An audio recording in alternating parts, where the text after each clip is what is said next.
I get up, I do the work in front of me with enthusiasm, and I stay open to the possibilities all around me. That is all that when people are like, what's your goal setting? Well, 2026, what's your goal? That is always my same goal. Welcome to the Master the Media podcast. I'm your host, Amy Gorin, and I'm very excited to be here with you today with Dawn Jackson Blatner. Dawn is one of the OG media dietitians, and we're going to have a great conversation today. I have her bio, and oh my goodness, is it impressive. So I'm just going to introduce her. So you can call her Dawn, you can call her DJ, whatever you feel like. And she is a registered dietitian and certified specialist in sports dietetics. And she's the author of 2 acclaimed books, The Flexitarian Diet, recognized as a top diet by U.S. News and World Report, and The Superfood Swap. She's a media dietitian and a recipient of the prestigious Media Excellence Award from the Academy of Nutrition and Dietetics, and appears regularly in national and local media outlets, including The Today Show and Good Morning America. And she starred in and won ABC's primetime reality TV show, My Diet is Better Than Yours, and hosted an Emmy-nominated TV show in Chicago for 3 seasons. My goodness. Oh, and you have a World Series ring. What? I think I knew that, but oh my goodness. Welcome, Dawn. Hey, thank you. That is a fun fact, like when you go around at parties and you're like, oh, what's a fun fact, or 2 truths and a lie or whatever. And so I'm like, I won a reality show. I have a World Series ring and I have a gold tooth. And actually, all of those are true. So I like playing that game sometimes. But hey, yeah, I know. It's all the way in the back, and my dentist said, why do you need this? And I'm like, because I'm a baller. Hey, listen, in all seriousness, thank you so much for having me. I am in awe of what you do for the whole field of dietetics, specifically for media dietitians. And so it is my pleasure to be on this show with you. You are a star, baby. So are you. And what Dawn may or may not tell you is you literally coined the term flexitarian diet. Yes, it is true. You could even check Wikipedia on that. But yeah, it is true. I was a vegetarian for a very long time and always thought I was a lazy vegetarian, a bad vegetarian, because yeah, right. But that's really what I thought. I would walk around thinking, oh, I ate turkey on Thanksgiving. I'm so bad. I went to a baseball game. I ate a hot dog. I'm so bad. And then it wasn't until the word flexible was put in front of vegetarian. I was like, wait a second. I'm not a bad vegetarian. I'm just a flexible vegetarian. I'm a flexitarian. So yeah, that really helped me, feel better about myself. Well, I love it. I mean, I am a flexible pescatarian. I mean, well, yeah. It's like, yes, plant-based, eat eggs, dairy, all the things, just not meat. Yeah. Yes. But, and I love the positivity angle of that. So yes. So that is my baby book, and I love it. It has done, well for me over the years. Yeah. And, I think it's interesting because I feel like, so the audience that we're really, really attracting these days in Master the Media is the plant-based world, like plant-based dietitians, plant-based physicians who have culinary training. And anyway, so I'm super excited to chat with you about so many things today. Yeah. So. Well, you know what, it is in my heart, I really do love the media. I love that I have been in it and seen it transform and continue to try and transform with it. So yes, I'm here to talk all things media dietitian. Yeah, start with the very beginning. I know your early day journey is so even your clothes are a whole different thing. I love your look these days, but walk us back to how you started. Yeah. I love hearing even, so we're friends and it's like, you're like, oh my gosh, that's how you started. A lot of times you don't know so many of these origin stories. So yes, I'd love to start there. And I was at the time, the very first job I had was working at a health food store. It was my dream job. which I begged for, by the way. And there's a whole nother, if you ever want to do a podcast episode of people begging for jobs, I have a list of those things. So that was a job that I loved. And this my second job, was this in college or like after college? After college. Even though all the dietitians I went to college with, I mean, the big thing was working in hospitals. I knew I could not work in a hospital. I knew that my only thing I wanted to do was either work at a health food store or a spa as a dietitian. And so my first job was the grocery store, health food store, and the second job was a spa. And I loved those jobs. They were exactly what I wanted to do. And then I wanted something else, and I saw a dietitian who was working in a wellness institute in a hospital. I was like, wow, I never heard of that. I'm going to try that. So why that starts my media career is because I end up being in a hospital as this wellness dietitian, and I see physicians doing TV interviews with like the local NBC and Fox and ABC and CBS. And I said, I want to do that. That looks pretty fun. And so I once had the PR rep of the hospital on the same floor that I was doing an interview with the doctor. And I said to the PR person, I said, hey, I want to do that stuff. I'm a dietitian, so I could talk about your food and nutrition stuff. And she said, oh, no, we have all the physicians we need doing television. Thanks anyway. And I said, okay. And then I found out her name and I emailed her said, hey, nice meeting you. I know you mentioned that you have all the doctors you need doing all the nutrition segments, but I have a great segment idea that could be great for the hospital. Here it is. And so I sent it to her and she, politely emailed me back and said, hey, please don't pitch me. We do not take pitches. We do not need you. Thank you very much. So then the next week came and I was like, I know she said to not do it, but I was like, but I did have another good idea. So I said, hey, I know that you mentioned not to pitch you, and I do respect that, but I really did just come up with another great idea for TV. Let's try this. And she did not respond. And so then, I don't know, the next week came and I was like, shoot, I know she's not reading these and probably deleting them, but I'm going to email her again. And so I just was emailing her, and every once in a while she would say, hey, please, note that I'm deleting these and I am not reading them. But for me, I was having fun with the idea. I had never been that close to a person who did TV. Like, this is a PR person. I never even heard of that. And so that was the closest I ever been to somebody who did TV. So I was just having fun goofing around with the idea of what I could be on TV. And so I don't know, I just liked it and I kept doing it. And I will say, Amy, most people would not guess how long that I did it for. But I did it for 2.5 years. Did it for 2.5 years. I emailed her, I swear to you, like, a single week. I'm just emailing her. I'm shocked that she didn't report me to HR or something. I have no idea.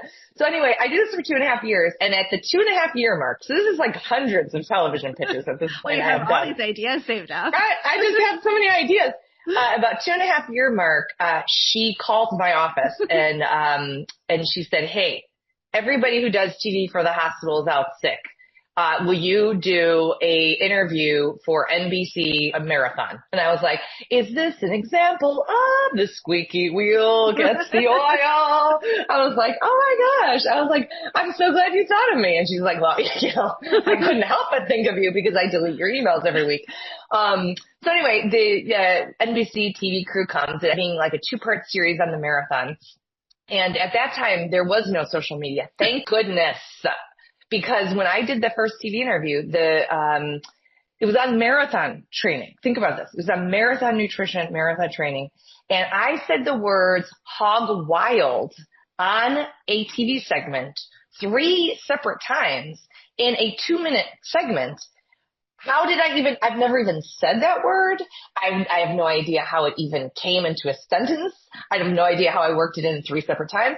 And so I pretty much cried myself clean. I honestly was like, I cannot believe that I had this big break finally after 2.5 years, and I goofed it up. I literally choked, I guess, I just felt horrible.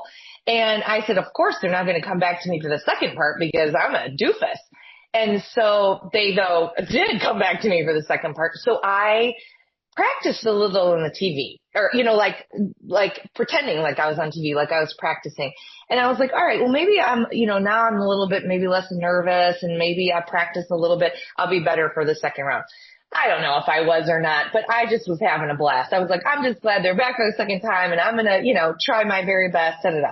Anyway, the TV crew, the producer said, we've never seen someone so natural on TV and just talking and helping. You seem so helpful. Would you like to come to the station and do a segment next week? And I was like, yeah, sounds great. I've got literally 2.5 years worth of TV segment ideas, and I'd be happy to do it.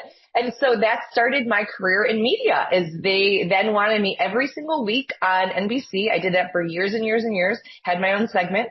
And then after the NBC sort of wasn't giving me money for my props, I then hustled over to Fox TV, and I did that for years and years and years. So I was on TV every single week for 7 to 10 years. And in that time, I also auditioned, I call it, but I guess you apply for a spokesperson of the Academy of Nutrition and Dietetics. And that's when my local TV turned into national platform. But, I think that story is just a good one, because I had no idea what I was getting into. I just kept trying it because it seemed fun. And at the end, I thought I really screwed it up. But because I was trying to be helpful, they wanted me back. I love this on so many levels.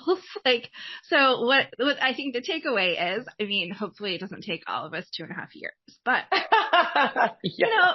This is literally, I told my students this morning. I was like, rejection is, I think it's a good thing. Like, failure is a good thing, because it just makes you pivot or keep on pushing for 2.5 years to get to where you want to be.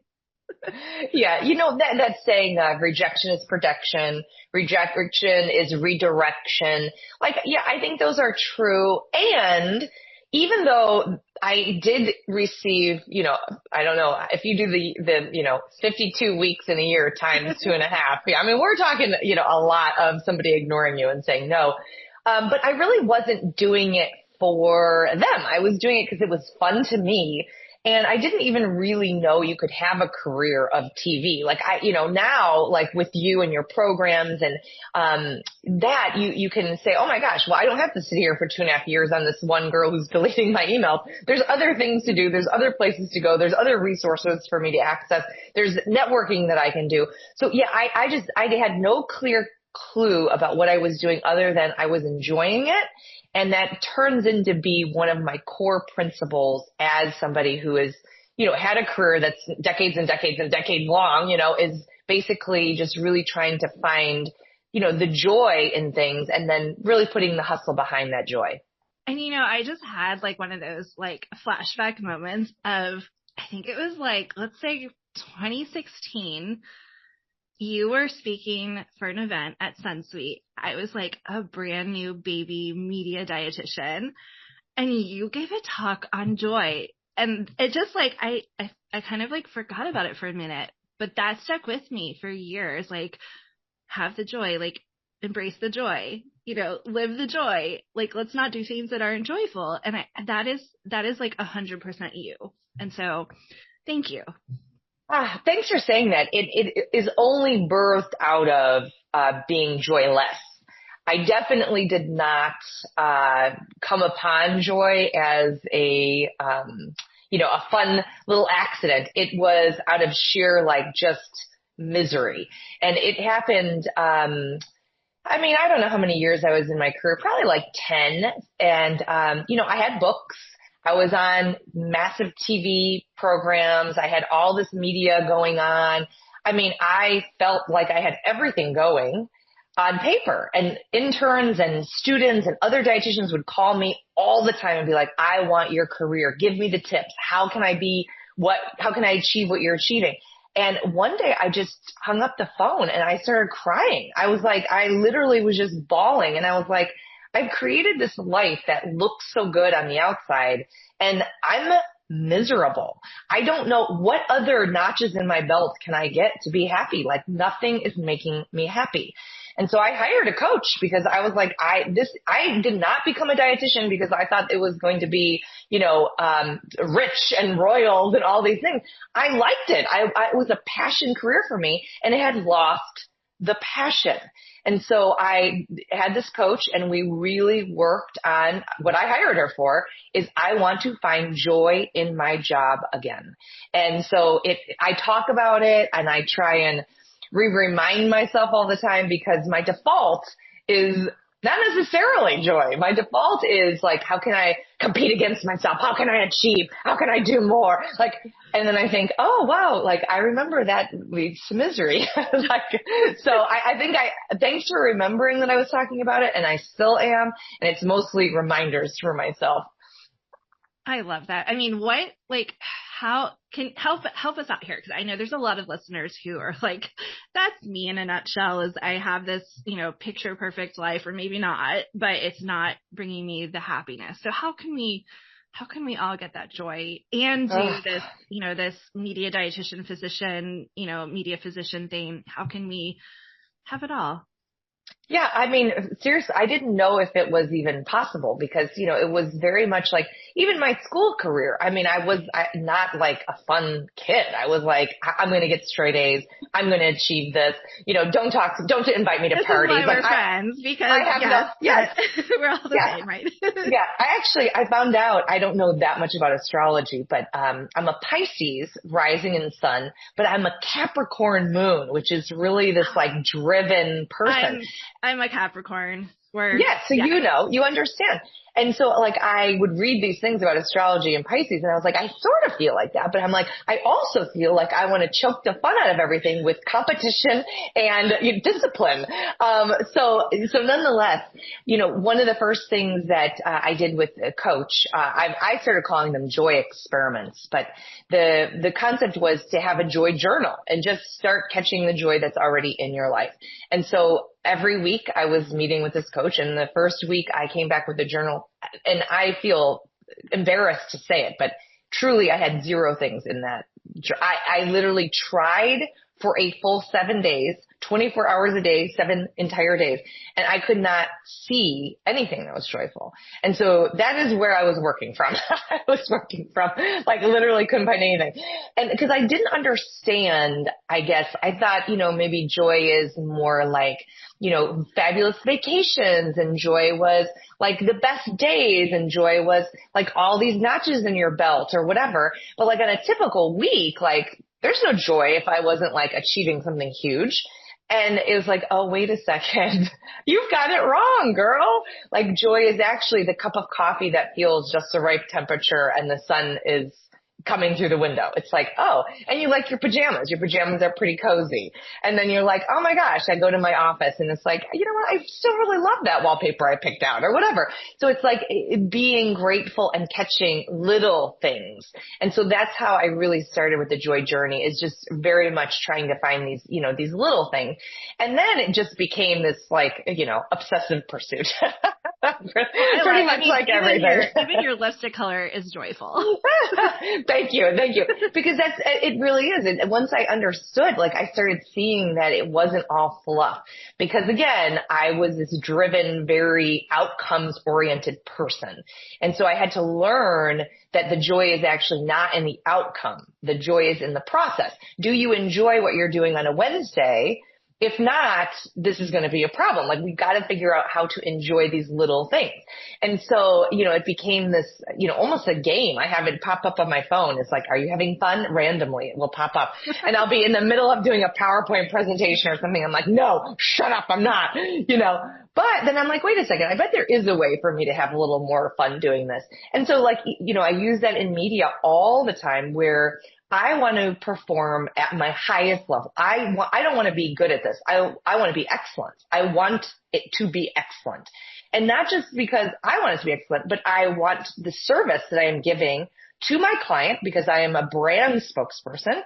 I want to be excellent for them, and I want to be excellent for the audience so that they can have something that's actionable and feel inspired and, not be distracted by anything that I'm doing. But I really want to be excellent. Well, guess what? That pressure really ruins you. That pressure ruins you. And so I have to constantly remind myself that, yes, I would like to be prepared. I get my energy right physically. I get my energy right mentally. I get myself practiced enough that I can have fun and be present in the moment during media interviews. But then to really remember, I am here to serve my audience, to serve my brand that I'm working for, and to have fun. I am here to have fun, and fun is a success tool. So that's how I use even my joy and fun in work. And it does, here's the thing, the joy experiments that I've done, they really do end up being better end products. That's the thing that's so nuts. It's like, I used to think that the more serious you were and the more prepared you were and the more you just like aced it, the better your outcomes would be. And it's like, yeah, you still have to prepare. You still have to be a pro. Like, yeah. But if you can do that next level, the 2.0 is adding joy and fun to that. You're not going to even believe the kind of stuff that comes out. It is incredible. I love that so much. So let's take that, and I'm curious. So I think a lot of listeners probably, have the thought of, I want to work with a brand. That's my goal. But okay, first of all, how do you get there and have it be joyful? And then how do you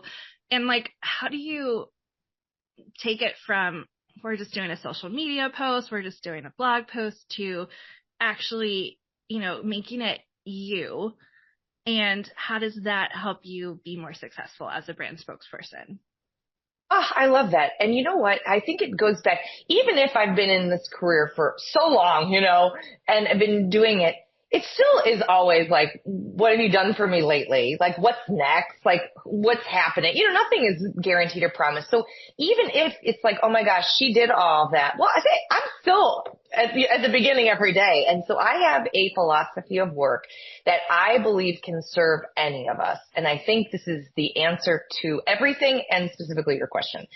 And that is, I get up, I do the work in front of me with enthusiasm, and I stay open to the possibilities all around me. That is all that, when people are like, what's your goal setting for 2026? What's your goal? That is always my same goal, is that I want to get up or show up, show up, do the work in front of you with enthusiasm, and stay open to the opportunities all around you. So what that means is, if you do not have a brand deal today, okay, so today, I have nothing that I'm doing for a brand. That doesn't mean that I can't put on social media something and do it with all my heart, all my enthusiasm. That doesn't mean I can't answer the email that somebody heard my radio show and asked me this random question. It doesn't mean I can't put love, attention, focus, enthusiasm in that email that I'm doing. It doesn't mean that I'm having this random one-off meeting with somebody I don't even know where it's going to turn, but that I can't show up with enthusiasm and joy and open-heartedness and the belief that anything is possible. So you got to start where you're at, and if you're doing that, starting where you're at and doing it with that enthusiasm, my belief that I have absolutely seen 1 billion times in a row is that opportunities find you when you are enthusiastically doing the work. You can't be at home strategizing. You cannot be thinking about things. You can't be journaling it. You've got to be out in the world doing the work. Now, that doesn't mean you're doing it on the biggest stage in the world. It could just be your home by yourself with your camera. But the fact is, you're practicing and you're sending a signal to the world that this is who I am, and this is what I do, and this is the quality that I will bring to any of these projects. So that when somebody does come to you and say, oh, well, what have you done? I'm interested in hiring a spokesperson. It's like, oh, I happen to have 2.5 years worth of Instagram posts that are rockstar awesome, fabulous. And that's the proof in the pudding. Doing the work doesn't always mean you're doing it at the brightest, biggest stage. But I tell you what, when you are broadcasting that you're out there trying, even in the smallest, littlest ways, people hear you. People listen. Opportunities find you. Can you give us some examples? Oh my God, I'm a billion. Okay, so even if I started from how about a big one actually? How about not just little baby stuff? Let's do a big one. I have my own TV show for 3 seasons And I was the host. I was the solo host of my own television show. How does that happen? How does that happen? And so it's like, show up, do the work, do whatever. So I did this reality show. How do you even get a reality show? It's like, oh my gosh, let's step back even one. I put together a website. All of this happened because I wanted to redo my website. And I had a book at the time, and I was like, I don't like how all the dietitians are doing their website, cutting cucumbers in the kitchen and holding up apples. Like, I'm a cool dude. Like, I want to show myself eating tacos at my favorite taco stand and standing in the middle of the street with my hot pink dress on and being like a cool city girl. Like, I want to do this. So I put together this website, and all my friends at the time who were also in media are like, you did a dumb thing because, girl, no one's going to know you're a dietitian if you're standing in the street with a taco. Like, you got to show people you're a dietitian in your pictures. I said, oh, phooey. I just think this website is so cool. So anyway, that was me showing up with enthusiasm, just redoing my website for a little old me. I don't even know who's looking at it, whatever. And so ends up being that a TV producer sees my book, goes to my new website and says, wow, she looks fun, and calls me blindly blank. I don't know anybody in reality TV world. I've never met this person, but it was because I put enthusiasm in this website, and I did it for me, and I did it for joy, that it caught somebody's eye. I love that. And it's also like, you started wearing these, I don't even know when you started wearing these like fun colors. And I tell you, sometimes I'm shopping, like I channeled my inner Dawn. Like I bought this like shiny rainbow jacket, Love it. Love it. Like you are fun. Yeah, what? Over time, I just really have collected some things that make me happy. So that's like a TV show was literally the reality show opportunity given to me because I was having fun just doing a website on my own. I did the reality show not knowing where that would go. Again, not playing to win, even though, by the way, I did win the show. Of course you did.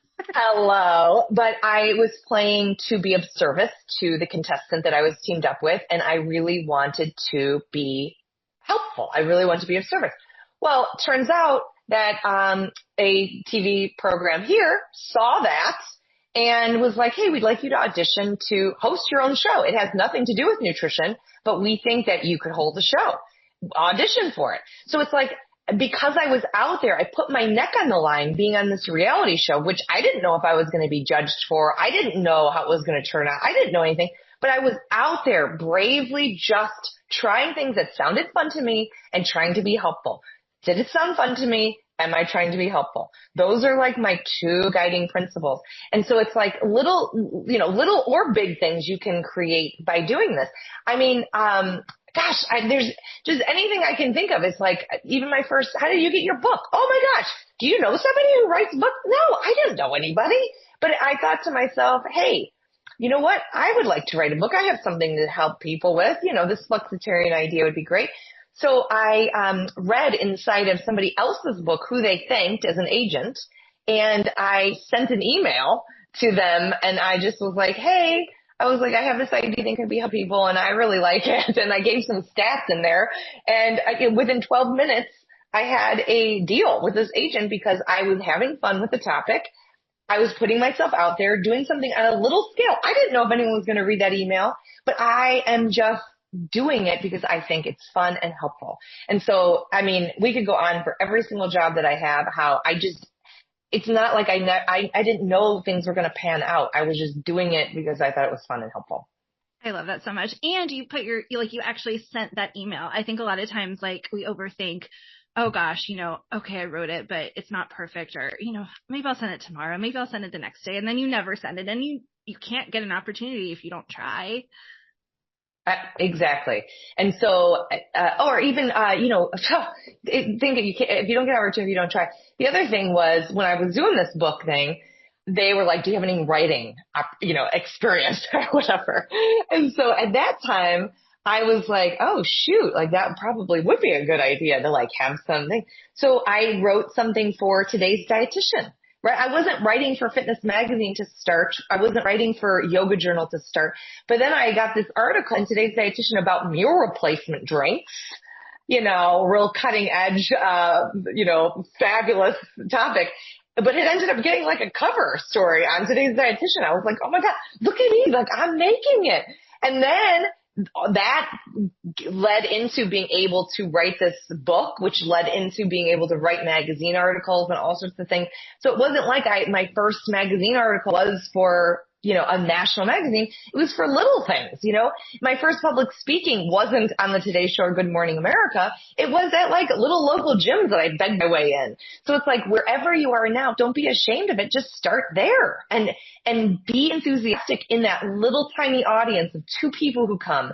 And guess what? It's impossible for the universe not to send you opportunities because they happen when you are showing up with enthusiasm because you enjoy it and also you want to help people. I love that so much. Help us, picture how that translates to brand partnerships, Yes. Okay. So I was a spokesperson for the Academy of Nutrition and Dietetics, which is a volunteer position for $0. And I was, for 9 years, I did that. And if they wouldn't have kicked me out because it was a 9-year term limit, I would still probably be doing that because it was so fun. Like I loved, that you had a class of spokespeople that you were all together and like you did training every year. And like, it was just, for me, it was like everything. I loved it. So then when they were like, if term limits are up, I was like, oh my gosh, bummer, man. What am I going to do? And that's where people were like, oh, did you know that there is also an opportunity to get paid for the things you've been doing for the past 9 years? I was like, oh, really? Now this sounds extra good. And so, so that for me was just a very interesting, an interesting avenue. I never even knew that existed. And I will say there was a little bit of me piecing it together at the beginning. So like I would do TV for a couple of brands. Like I would call a couple of brands up and say, hey, I am doing a TV segment on Valentine's Day, or something. And would you like to be a part of it? So then I like put a couple of brands together and tried to do that. Didn't really know what I was doing, but I was like, I did that. And I always did it with enthusiasm. I always tried to deliver to the client and to the audience. I tried to have my props be extra cute and really, gave it my all and, practice and tried to have fun. And then slowly, like a brand would say, hey, we really liked what you did with that, 2-minute segment that we gave you $1 for. Would you like to do X, Y, and Z? So these relationships really, they build slow. I mean, not for everybody necessarily, but for me, it was always like, I didn't really know what was happening and I was just putting things together. And then I really tried. And then they would ask me to do another thing. And then it was like, oh, okay, cool. So I'm doing a couple of these things. And now I'm like, okay, now I know how to do a satellite media tour. Now I know how to do, this kind of video. Now I know how to do this, and slowly my repertoire started building because the relationship started building trust and they trusted me with more things. And that's, basically how I am now today is, I've done a lot of these media things. And so if a brand is in alignment with me and I know that I am an authentic brand champion for them, I would love to spread the message. I find it very helpful for the brand and for the audience that I add my creativity, I add my own zhuzh, and am able to do things that I love to do now on behalf of brands. I literally remember, I'm also like, I feel like all the examples I have with you are of Sunsweet, but we were in, I don't remember where we were. We were like not local. And you were presenting and you literally brought out a disco light. And you're like, okay, everybody, we're going to have fun. Makes sense. Makes sense. Is just so you. It definitely makes sense. And, and I have actually in my office right now talking to you, I have like a backup disco ball if I ever need it for, a quick prop or something. But yeah, and so that's like, brands will ask me to do a variety of things, whether it be public speaking or a satellite media tour or just some social media or whatever. And if it is a brand that I want to help them spread their message, I am always going to be a heck yes. Actually, you know what? That reminds me about like the heck yes in business. There is a weird thing that people are like, if it's not a heck yes, it's a no. I disagree wholeheartedly. I think that is bad advice. And here's why. Because there is another option. So either something is a heck yes, like, it's like, oh, you want to work with us and do X, Y, and Z. It's like, oh my gosh, like this is my dream. Yes. Okay. That's easy. Then there's things that are like, for example, the Academy asked me to, this is years ago, asked me to do a learning lounge on ethics. And I was like, wow, a learning lounge sounds like amazing, but I really don't want to talk about ethics, honestly. I was like, but you know what? I would do a great job talking about branding and how to brand yourself. So I emailed back, not no, thank you. I emailed because I did not want to do it, but I was like, this is a partial yes. Do I want to do more of this in my life? Public speaking? Yes. So how can I make this opportunity more awesome? That is the middle piece people forget. It's not a yes or a no. It's this is not a total yes for me, but can I make it a yes? And so I emailed back and I said, hey, oh my gosh, a learning lounge. This is amazing. I think I would thrive there. This would be great. And a topic that I would love to present to my fellow dietitians is branding and how to, start your own brand. And they were like, that sounds great. Yes, you can do that. You can turn opportunities that don't sound perfect into something awesome. So it's never a yes or no. Remember, when opportunities are coming, it's always the potential to make it more awesome. I love that. And that also drives home. It's like I think we often can get in our own heads and be like, well, if they wanted me to do speak about branding, they would have asked me that and not about ethics. But they don't necessarily think about, like what's in your head is not in their head. And I think that's just like that's been one of my like number one keys to getting like all of the opportunities, not like all, but getting some of the opportunities that you want is just like, let's manifest them. Let's put them out there. Like no one's going to say yes to you if you don't suggest it. 100%.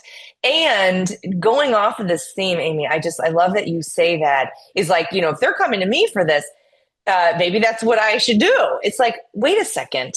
What are you enjoying? Because that's going to be the magic. What lights you up? Because that's going to be the magic. And please, I tell this to myself a million times, my interns, anybody who will listen, is do not be ashamed of your weaknesses.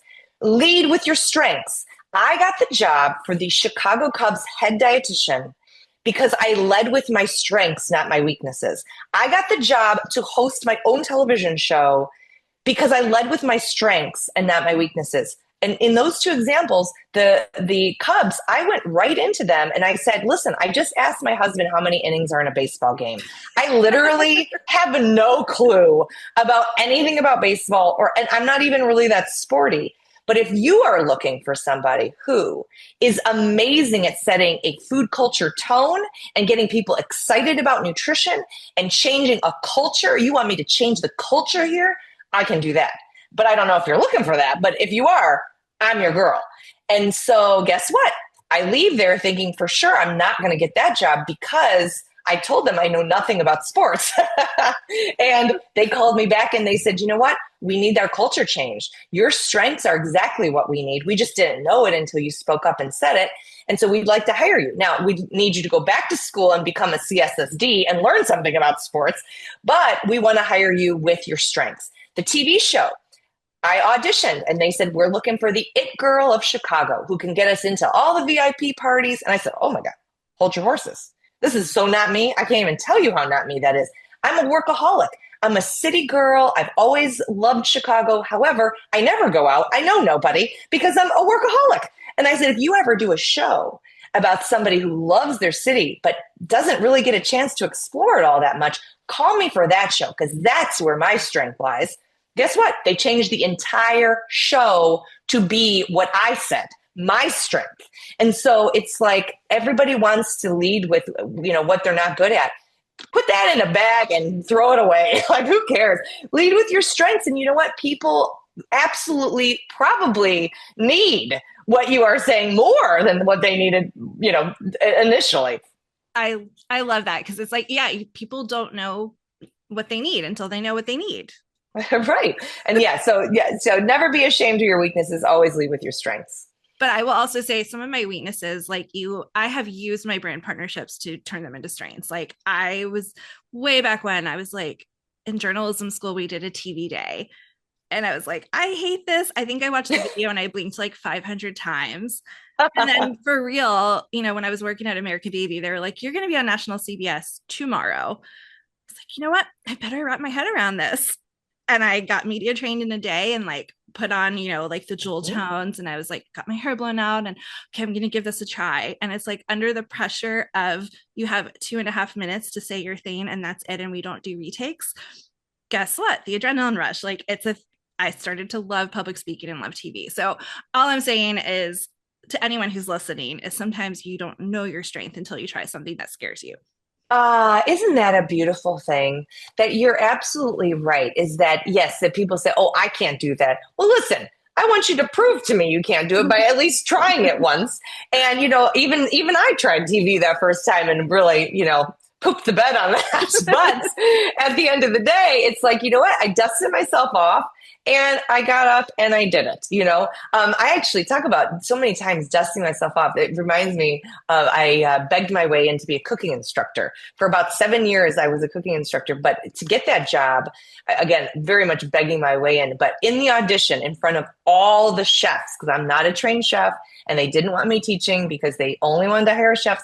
They had all the trained chefs in the audience and I was doing the cooking demo and I cut my finger with the knife and bled over everything. And in the audition, I have literally no idea how I finished. I literally was just so appalled by myself, disgusted. I couldn't even believe it. I was on one of the busy streets in Chicago and I just like collapsed to the ground crying. I was like, I'm such an embarrassment to myself. Like, why do I do these things? And sure enough, they called me that afternoon and they were like, we thought you had handled yourself very well in the crisis. And we're going to give you an opportunity to do your cooking class in a 3-month probation. So we'll see how you work out for 3 months. And it ended up being like a 7-year gig and like, it was huge and great. But you do have to be cringe. You do have to embarrass yourself. You do have to play. And it doesn't always look pretty, but if you are out there playing, giving it your best, even if you're an embarrassment and say hog wild and cut your hand and bleed all over everything, it's like at the end of the day, you can at least say that you tried. So I agree with you, Amy. I think that's great advice. And advice that, you know, at any stage in our career, I'm saying all this stuff and I want to take it all in as advice, even for myself, is that yes, new things can be scary and you may stink at them and embarrass yourself, but at least you're out trying and opportunities will find you when you're out there trying. I love that so much. And that makes me think of your Instagram. Like I watched your jump rope video yesterday where I was like you wrote in the caption, we took this like 5,000 times. Like, I don't know how many times you actually took it, but I was like, she is having fun. Yeah. And you know what? I'll tell you, that goes to career for sure. Is a lot of the advice I got was, especially for your social media, to, you know, make it clean, make people understand what you do, right? If you're a dietitian who's trying to work with brands and media, don't put jump rope videos up there. That's a disaster. So, right. So this is what people are telling me, you know, the classes I take, the advice I get. And I'm like, listen, I just love my jump rope. I'm so proud of myself that I am posting this stuff and I don't even care if I'm not supposed to, you know, whatever. Listen to this for sure. Jump rope has absolutely gotten me jobs by having it in my social media. I have gotten jobs to do public speaking about jump rope. I have gotten jobs in brand partnership deals because I'm, you know, look athletic or whatever. And so at the end of the day, I also think, you know, this idea of being true to the joy breadcrumbs that are yours. If there are little things that you are enjoying doing and you think, oh my gosh, this is going to dilute my brand. Oh, I shouldn't put up a website that doesn't look like a real dietitian's website. I shouldn't put jump rope on my Instagram, da, da, da. It's like, listen, I'm here to tell you that if you are doing something that you enjoy and you show people, the opportunities are probably different than what you originally thought, but they are there. And, you know, embracing all of your joys is a great career strategy. I love that so much. And I mean, that literally makes me think of, you know, I did this partnership with a coffee company, like this coffee machine that costs like $5,000. And as part of the partnership, I got to keep the coffee machine. But that is literally like, I tell everyone who comes to my house, this is my favorite non-living thing in the house. It brings me so much joy. And it's like, who would think, I mean, a dietitian doing a coffee machine partnership, maybe that makes sense. Maybe it doesn't, but it's not like, here's some celery or here's some some apples. Right. Right. Yeah. And I love that. And it's like those authentic things that are authentically you, things that authentically bring you joy, and those are clues. It's not an accident, the things that light you up. Those are clues. Fun is not a distraction. Fun is actually the destination of where you're Yes. trying to be. You know what I mean? It's the direction of where you're to head. And so it's like a lot of times, that's not what we're taught in school so many times. It's not what we look around and see necessarily all successful people doing. But it really is that the minute I figured out that fun and joy isn't the distraction, it is the direction, it is the clue, that it really helps me a lot not be so panicked about what's next. What are you up to? What's your goals? It's like, listen, I get up, I show up, I do my work with enthusiasm, and I stay open to the possibilities all around me. And that is, may sound woo woo, but it's legit. Well, I just have to say, I want to thank you because I feel like you were one of the first media dietitians I met way back in the day. And you have literally helped break that mold of like, let's do this cookie cutter boring thing, like you said, of like, here's me in the kitchen cutting celery. And let's actually change that. And I think you've just done so much for this world of media spokesperson, dietitians, and health professionals. Thank you for saying that. And I think it is right back at you and right back at everybody, that not everybody's personality is the same. Not everybody's way of doing things is the same. And the more you can bring to this job, the more you are going to show everybody, the more successful you can be and the more joy you'll have because you're, authentically being you, and you are the magic. I love that so much. Tell us where people can find you. Oh my goodness. Everything is at djblatner.com. So that's like, you can reach my social media, you can reach everything, but like my website still remains my hub, djblatner.com. Oh, I love it. And that's literally that like beautiful website that she was telling us about a second ago. So It is. Go check it out. Go check it out. And I want to share with everyone listening that if you want to learn how to land your very first or your next brand partnership, we are hosting a free master class at Master the Media. Go to masterthemedia.co/BPS-masterclass, and I'll see you there. Thank you so much, Dawn. I love you, Amy, and thanks for Love everything you you do too. for all of us. Bye. Bye.